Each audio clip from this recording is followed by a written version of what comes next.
অনেক জল্পনা-কল্পনা হলেও টি-টোয়েন্টি বিশ্বকাপের বয়কটের সিদ্ধান্ত নিল না পাকিস্তান সরকার। আসন্ন টুর্নামেন্টে খেলবে তারা, তবে বর্জন করবে চিরপ্রতিদ্বন্দ্বী ভারতের বিপক্ষের ম্যাচ। সামাজিক মাধ্যম এক্স এক পোস্টে পাকিস্তান সরকার জানায়, 2026 টি-টোয়েন্টি বিশ্বকাপে খেলার জন্য পাকিস্তান ক্রিকেট দলকে অনুমতি দেওয়া হয়েছে।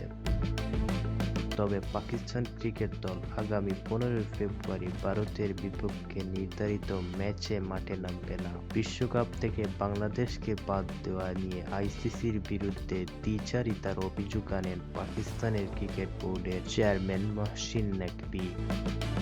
এ সময় তিনি বলেন, টি-টোয়েন্টি বিশ্বকাপ নিয়ে বাংলাদেশের সঙ্গে অবিচার করা হয়েছে এবং এই টুর্নামেন্টে পাকিস্তান দলের খেলা নির্ভর করবে সরকারের সিদ্ধান্তের ওপর। অনেক আলোচনা ও সমালোচনার পর রোববার এলো খেলার ঘোষণা। এর পাশাপাশি ভারত ম্যাচ বয়কটের ঘোষণা দেওয়ায় নতুন করে বিতর্কের দুয়ারও খুলে গেল। ভারতীয় বোর্ডের নির্দেশে মুস্তাফিজুর রহমানকে আইপিএলে দল কলকাতা নাইট রাইডার্স থেকে বাদ দেওয়া থেকেই সবকিছুর সূত্রপাত। বাংলাদেশের বাঁহাতি পেসারকে বাদ দেওয়ার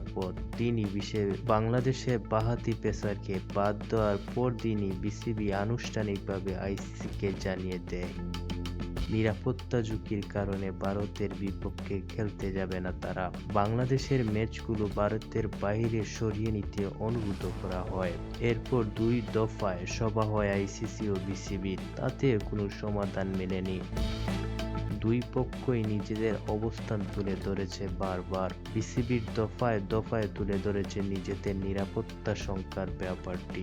আইসিসিও প্রতিবারই বলছে কোনো দলের প্রতি সুনির্দিষ্ট কোনো হুমকি বা ঝুঁকি নেই। পরে আইসিসির বোর্ড ভোটাভুটিতে বাংলাদেশ হেরে যায় 4-2 ভোটে। তখন ক্রিকেট ওয়েবসাইট ক্রিকবাজের খবরে বলা হয়েছিল, নিজেদের বাহিরে কেবল পাকিস্তানের ভোটটাই পেয়েছে বাংলাদেশ। আগামী 7 ফেব্রুয়ারি থেকে ভারত ও শ্রীলঙ্কায় যৌথভাবে হবে 20 দলের বিশ্বকাপ। 2025 চ্যাম্পিয়ন্স ট্রফির আগে ভারতীয় বোর্ড ও আইসিসির সঙ্গে চুক্তি অনুযায়ী পাকিস্তান তাদের সব ম্যাচ খেলবে শ্রীলঙ্কায়। উদ্বোধনী দিন নেদারল্যান্ডসের মুখোমুখি হওয়ার কথা রয়েছে তাদের।